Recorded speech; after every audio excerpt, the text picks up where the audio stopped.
कुस्तुनतुनिया की सुनहरी गुंबद के नीचे समुंदर के किनारे वाक़े बोलिन पैलेस में एक ऐसा राज छुपा था जो वक्त की आंखों से ओझल था। ये राज असाए मूसा था, जिसने नील को दो हिस्सों में चीर दिया था, जिसने फिरौन के दरबार में मौजज़ात दिखाए थे और जिसकी एक चोट से चट्टान से पानी के चश्मे फूट पड़े थे।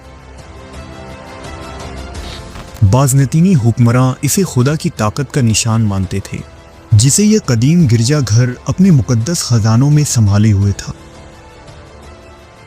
फिर वो मनहूस रात आई जिसमें सलीबी लश्करों ने कुस्तुनतुनिया को आग और खून में डुबो दिया, महल जला दिए गए, खजाने लूट लिए गए और असाए मूसा कहीं गुम हो गया। वक्त गुजरता रहा, सल्तनतें बदलती गईं, मगर वो राज अब भी कुस्तुनतुनिया की दीवारों में गूंजता है। शायद वो असा आज भी किसी खजाने, किसी दराज या किसी खुफिया मकाम की गहराइयों में दफन है और जिसे सिर्फ तारीख की खामोश दीवारें ही जानती हैं।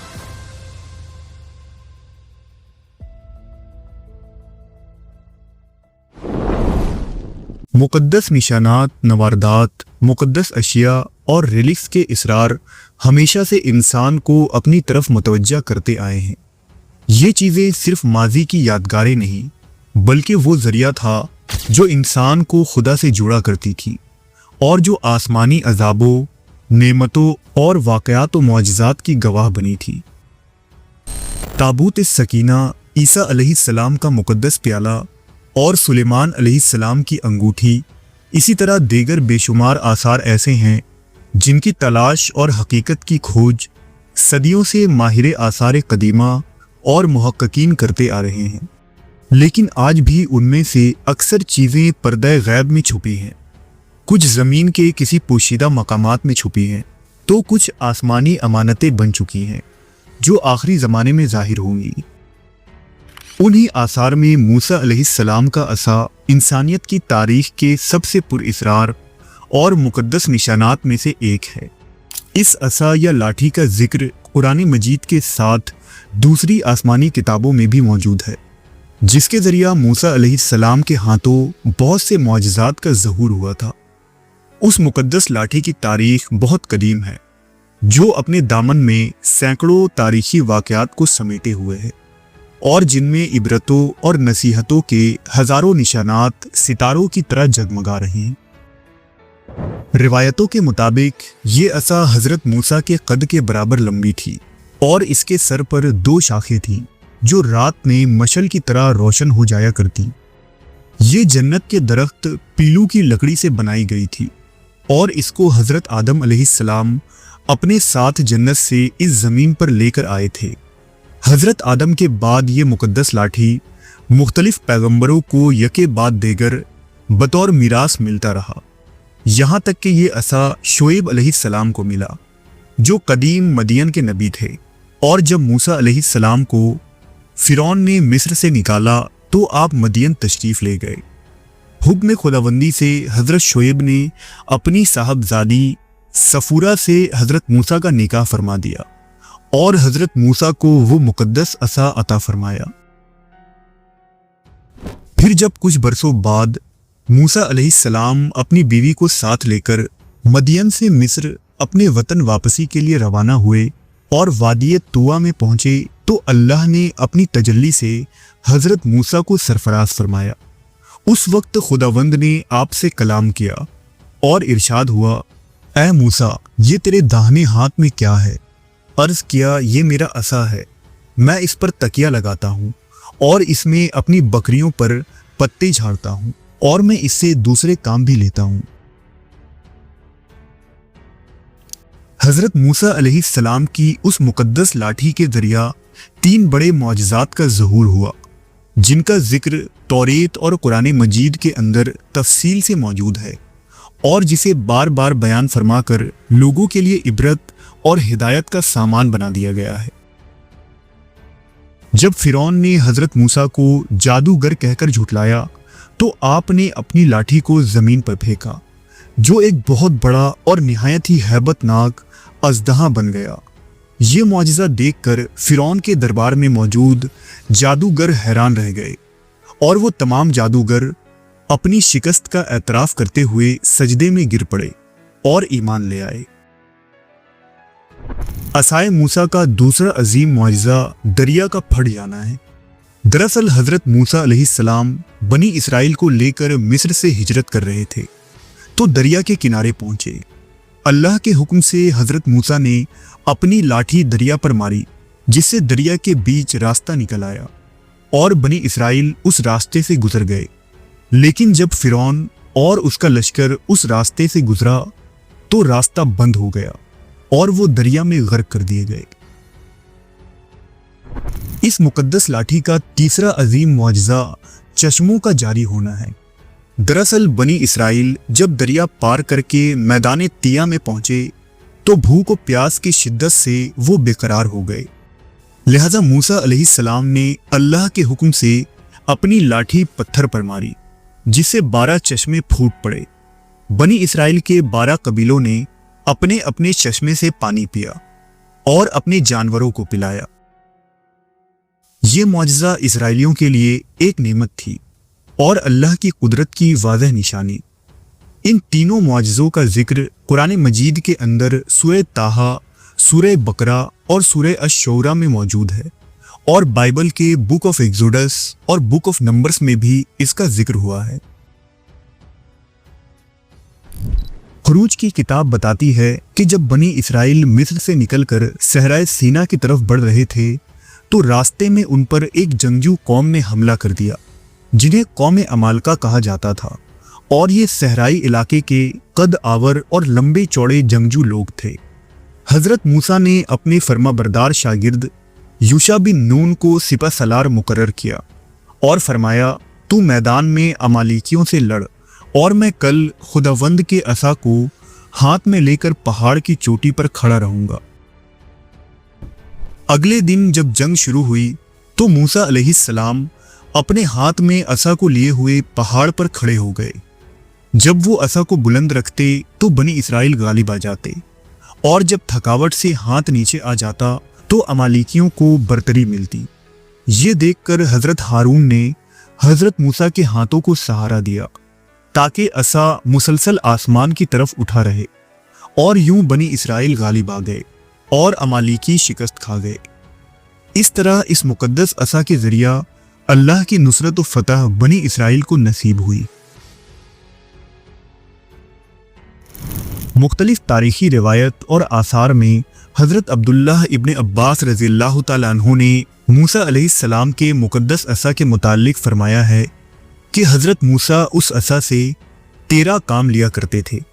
جب بارش ہوتی تو حضرت موسیٰ اس عصا کو اپنے سر پر ڈھال کی طرح کھڑا کر دیتے اور خود اس کے نیچے بیٹھ جایا کرتے تاکہ بارش سے بچ سکیں، یعنی آپ کا عصا چھتری کا کام دیتا تھا۔ بادلوں کی وجہ سے جب سورج چھپ جاتا اور وقت معلوم کرنے میں دشواری ہوتی تو موسیٰ علیہ السلام کا عصا سورج کی طرح روشن ہو کر سورج کے مقام کی نشاندہی کر دیتا۔ سخت گرمی کے موسم میں جب بکریاں چراتے ہوئے گرمی لگتی تو حضرت موسیٰ عصا کو کھڑا کر دیتے تو وہ چوڑے پتے والا درخت بن جاتا اور حضرت موسیٰ اس کے نیچے آرام فرما لیتے۔ موسیٰ علیہ السلام جب بکریوں کو پانی پلانے کا ارادہ کرتے تو وہ عصا ایک لمبی رسی بن کر کنویں کی لمبائی تک چلا جاتا، یہاں تک کہ اس کا سر ڈول نما ہو جاتا۔ جب حضرت موسیٰ ایک جگہ سے دوسری جگہ سامان خرد و نوش لے کر جاتے تو وہ عصا تھیلا بن جاتا اور سامان اس میں ڈال دیتے۔ اسی طرح موسیٰ علیہ السلام کو جب سردی محسوس ہوتی تو عصا کو رکھ دیتے اور وہ بند رضائی بن جاتا۔ جب حضرت موسیٰ کو پھل کھانے کی خواہش ہوتی تو اس سے پھلوں سے لدا شاخ نکلتا اور آپ علیہ السلام اس سے پھل کھاتے۔ اسی طرح حضرت موسیٰ اس مقدس عصا سے بہت سارے کام نکالا کرتے تھے۔ ہر دور میں مختلف حکمرانوں، محققین، سیاحوں اور آثار قدیمہ کے ماہرین نے اس عصا کی تلاش کی ہے۔ بعض کا خیال تھا کہ موسیٰ علیہ السلام کے بعد یہ عصا آپ کے بھائی ہارون کو ملا تھا اور پھر ان کی نسلوں میں منتقل ہوتا رہا، لیکن جب بابل کے بادشاہ بخت نصر نے یروشلم پر حملہ کیا तो ताबूत सकीना समेत असाए मूसा को बैतुल मुकद्दस की गहराइयों में छुपा दिया गया था और फिर वो असा कभी नहीं मिला। जदीद आर्कियोलॉजिकल तहकीकात में इथोपिया के शहर अक्सूम में मौजूद एक कदीम गिरजा के अंदर ताबूत सकीना और उसके अंदर असाए मूसा होने का दावा किया जाता है, मगर इसे अवाम के सामने जाहिर नहीं किया जाता। कदीम रिवायतों में अक्सूम शहर को बराह रास्त सुलेमान अलैहिस्सलाम और मलका बिल्कीस से जोड़ा जाता है। इथोपियाई रिवायत बताती है कि इस इलाके पर मलका बिल्कीस की हुकूमत थी। उसने हज़रत सुलेमान से मुलाकात के लिए यरूशलेम का सफ़र किया था और जब मलका सबा वापस अपने वतन आई तो उसने हज़रत सुलेमान के बेटे मेनेलिक अव्वल को जन्म दिया। कहा जाता है कि मेनेलिक अव्वल जवान हुआ तो वो यरूशलेम गया, जहां हज़रत सुलेमान ने उसे इज्जत और शान से कबूल किया और वापसी पर मेनेलिक ने अपने साथ ताबूत सकीना इथोपिया लेकर आया। इस मुकद्दस संदूक में मूसा अलैहिस्सलाम का असा मुबारक भी मौजूद था। इथोपियन ऑर्थोडॉक्स चर्च आज तक ये दावा करता है कि ताबूत सकीना अक्सूम के शहर के एक कदीम गिरजा church of our lady Mary Zion में मौजूद है और वहां एक मखसूस पादरी जिंदगी भर उस ताबूत की हिफाजत करता है और उसे आम लोगों के सामने जाहिर नहीं किया जाता। कहते हैं कि बाइजेंटीन किंगडम यानी बाज़नतीनी सल्तनत के ज़माने में कुस्तुनतुनिया को होली रेलिक्स यानी मुकद्दस यादगारों का मरकज़ समझा जाता था। मुख्तलिफ अदवार में यहाँ पैगंबरों के तबरुकात रखे गए थे। चर्च ऑफ सेंट माइकल जो कुस्तुनतुनिया के बोकोलियन पैलेस में वाक़ था, इससे मुताल्लिक तारीखी और रिवायती दावे पाए जाते हैं कि यहाँ मूसा अलैहिस्सलाम का असा रखा गया था, जो सदियों पहले रोमी हुक्मरानों के गिरजा घरों से यहाँ लाया गया था। बाज़ ज़राए बताती है कि ये असा शहंशाह कॉन्स्टेंटाइन के ज़माने में ही यहाँ लाया गया था। यहाँ चर्च के एक महफूज मकाम में उस असा को रख दिया गया, जिसे ख़ास मौके पर लोगों को दिखाया जाता था और मुख्तलिफ रसूमात के वक्त उसे निकाला जाता। 12वीं सदी में जब सलीबियों ने यहाँ हमला किया तो वो इन रिलिक्स और असाए मूसा को अपने साथ फ्रांस ले गए और इस गिरजाघर को जलाकर राख कर दिया। जबकि बाज़ रिकॉर्ड्स बताती हैं कि जब तुर्क उस्मानियों ने कुस्तुनतुनिया पर हमला किया तो सुल्तान सलीम या बाद के हुक्मरानों ने उस महल में मौजूद मुख्तलिफ तबरुकात और मूसा अलैहिस्सलाम के नवारदात को तोप कापी महल में रखवा दिया था और उन नवारदात में मूसा अलैहिस्सलाम का असा भी शामिल था। इस तरह ये असा मुसलमानों की मलकियत हो गई, जो आज भी तुर्की के उस म्यूजियम में मौजूद है। इन तमाम दावे और आर्कियोलॉजिकल रिकॉर्ड्स के बावजूद इस बात का कोई हतमी सबूत मौजूद नहीं कि असल तारीखी असा किस हुक्मरां या गिरजा घर में कहां से कहां सफ़र करते हुए पहुंचा। जो कुछ मालूम है वो ज़्यादातर बाज़नतीनी रिवायत, ज़ायरीन के मुशाहिदात और मजहबी दस्तावेज़ात से मिली हैं, इसलिए इसकी हकीकत तारीखी तौर पर गैर यकीनी है। यहूदियों की मिदरास बताती है कि मूसा अलैहिस्सलाम के बाद बनी इसराइल के बादशाहों में ये असा मुंतकिल होता रहा और हज़रत दाऊद के ज़माने तक इसराइल के बादशाह इसे अपने हाथों में बतौर खलीफा के इलामत के इस्तेमाल करते थे।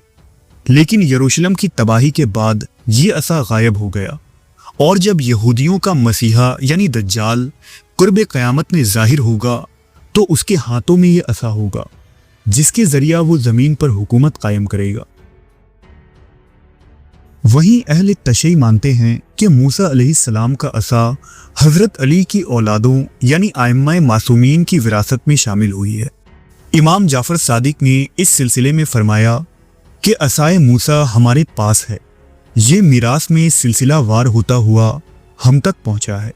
इस असा का आखिरी हकदार इमाम मोहम्मद महदी अलैहिस्सलाम होंगे और वो इसके ज़रिया जो कुछ मूसा अलैहिस्सलाम अंजाम देते थे अंजाम देंगे।